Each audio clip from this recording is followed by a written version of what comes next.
नमस्कार. नवरात्रीच्या कथामालेमध्ये आपण 6व्या दिवसाची कथा पाहणार आहोत. 6व्या दिवसाची कथा जी आहे ती देवी कात्यायनीची कथा आहे. आता कात्यायनी हे जे नाव आहे ते देवीला कात्यायन ऋषींच्या नावावरून पडलेले आहे. असं म्हणतात फार प्राचीन काळी कात्यायन नावाचे ऋषी होते, पण त्यांना मूलबाळ होत नव्हतं. मग त्या मूलबाळ होत नव्हतं तर त्यांनी कठोर तपश्चर्या करायचं ठरवलं आणि त्यांनी जंगलामध्ये जाऊन कठोर तपश्चर्या करायला सुरुवात केली. ही कठोर तपश्चर्या त्यांनी मा दुर्गेची केली. दुर्गा मातेची म्हणजे पार्वतीच्या दुर्गा या रूपाची त्यांनी तपश्चर्या केली.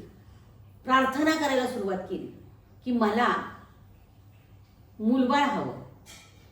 त्यावेळेला दुर्गा त्यांना प्रसन्न झाली आणि तिनं सांगितलं की मीच तुमच्या पोटी मुलगी म्हणून जन्माला येते. आणि मग या ऋषींची तपश्चर्या फळाला आली आणि ऋषींना सुंदर अशी गोंडस अशी मुलगी झाली. कात्यायन ऋषींच्या नावावरून त्या मुलीचं नाव कात्यायनी असं ठेवण्यात आलं. कात्यायनीचा अर्थ संकटांवर मात करणं, साहसी असणं, कर्तृत्ववान असणं असा त्या शब्दाचा अर्थ होता, कारण ती कात्यायन ऋषींची मुलगी होती.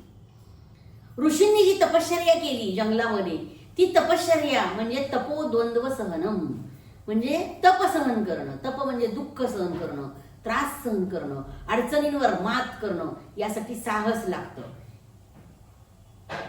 धाडस लागतं, कर्तृत्व लागतं आणि न डगमगता न घाबरता संकटांवर मात करता आली पाहिजे. यासाठी एक प्रकारची शक्ती लागते आणि ही शक्ती ऋषींना मा दुर्गेमुळे मिळाली आणि मा दुर्गेच्या या शक्तीमुळं ते देवीला प्रसन्न करून घेऊ शकले. आणि प्रसन्न केल्यानंतर त्यांना जी मुलगी झाली तिचं नाव कात्यायनी ठेवलं. त्यामुळे ही देवी साहस, कर्तृत्व, पराक्रमाचं प्रतीक म्हणून मानली जाते. आणि मग हीच मुलगी पुढे मोठी होऊन तिने समाजामधील लोकांना मदत केली, संकट लोकांची दूर करण्याचा प्रयत्न केला, लोकांमध्ये ऊर्जा भरण्याचं काम केलं. आणि एक दिवस हा जो महिषासूर नावाचा राक्षस मातलेला होता त्या राक्षसाला मारण्याचं काम केलं. आपण मागच्याही कथेमध्ये पाहिलेलं आहे की महिषासुराला मारण्यासाठीच हे नवरात्रीतले सगळे अवतार आहेत. मग आपल्याला प्रश्न असा पडतो, कारण देवी भागवतामध्ये, देवी कथेमध्ये असं सांगितलेलं आहे की याही देवीने महिषासुराला मारलं, त्याही देवीने महिषासुराला मारलं. असं कसं काय घडलं? तर हे कथा या पौराणिक आहेत आणि पुराणांचे अर्थ उलगडल्याशिवाय आपल्याला कथा नीट समजत नाही. कारण आपण जे पाहतो ते ह्या सगळ्या कथा पुराणातल्या आहेत. आणि पुराण शब्द म्हणजे त्याचा ओरिजिनल शब्द आहे पुरण. पुरण आपल्याला माहित आहे, आपण संपूर्ण पुरणपोळी जी बनवतो त्या पुरणपोळीचं जे पुरण तयार करतो ते कसं केलं जातं. अगदी तुम्हाला माहित आहे की भारतामध्ये ज्यावेळेला इंग्रज आले ना त्यावेळेला इंग्रजांनी भारतातल्या त्या स्त्रियांना जेवण जेवल्यानंतर विचारलं होतं की व्हॉट इज पुरण, हे काय आहे पुरण आणि कसं बनवलं कसं, हे या चपातीच्या आत पुरण गेलं कसं. त्यावेळेला त्या स्त्रीनं सांगितलं की अगोदर हरभऱ्याची डाळ घ्यावी लागली, ती शिजवावी लागली, शिजल्यानंतर ती बाजूला काढावी लागली, त्याच्यामध्ये गूळ, आलं, त्याच्यामध्ये थोडंसं मीठ हे सगळं घालून हलवावं लागलं. त्याचं ते घोटून घट्ट असं पुरण बनवावं लागलं.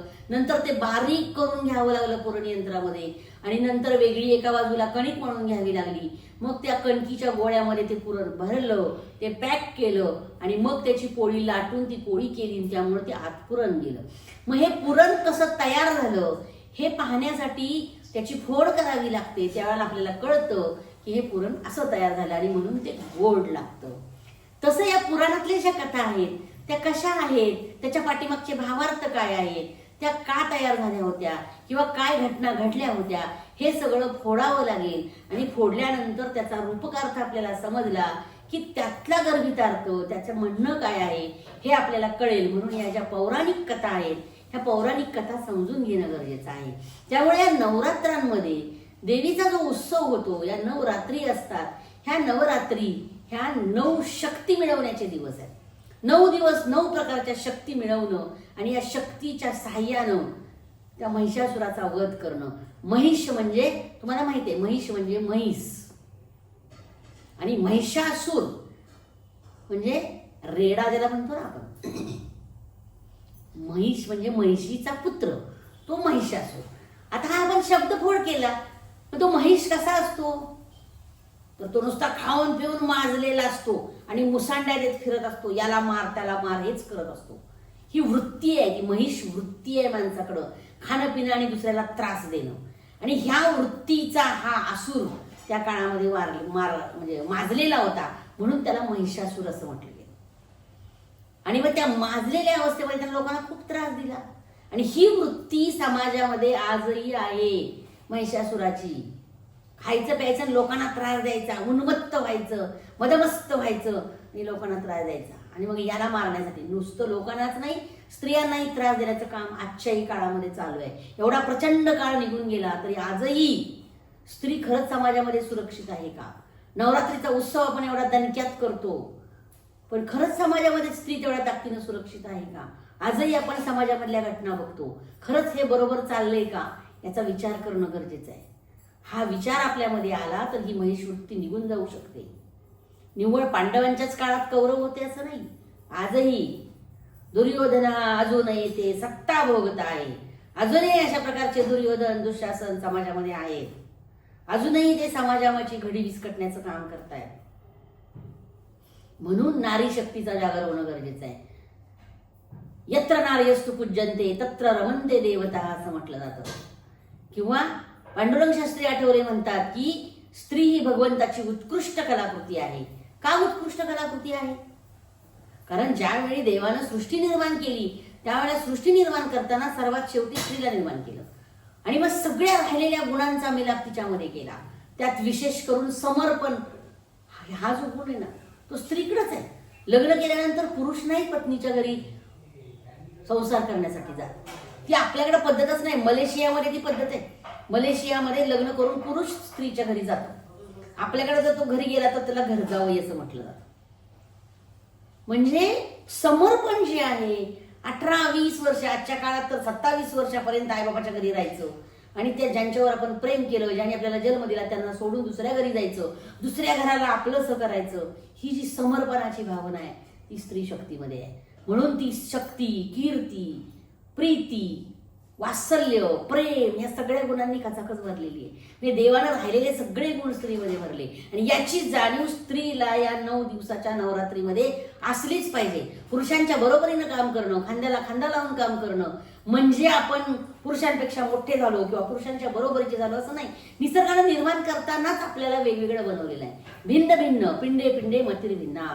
आपलं असं एक कर्तृत्व आहे, आपलं असं एक कार्य आहे, आपल्याकडे अशी एक शक्ती आहे आणि दोन्ही शक्ती स्त्री शक्ती आणि पुरुष शक्ती एकत्र येऊन हा संसार आपल्याला चालवायचा आहे.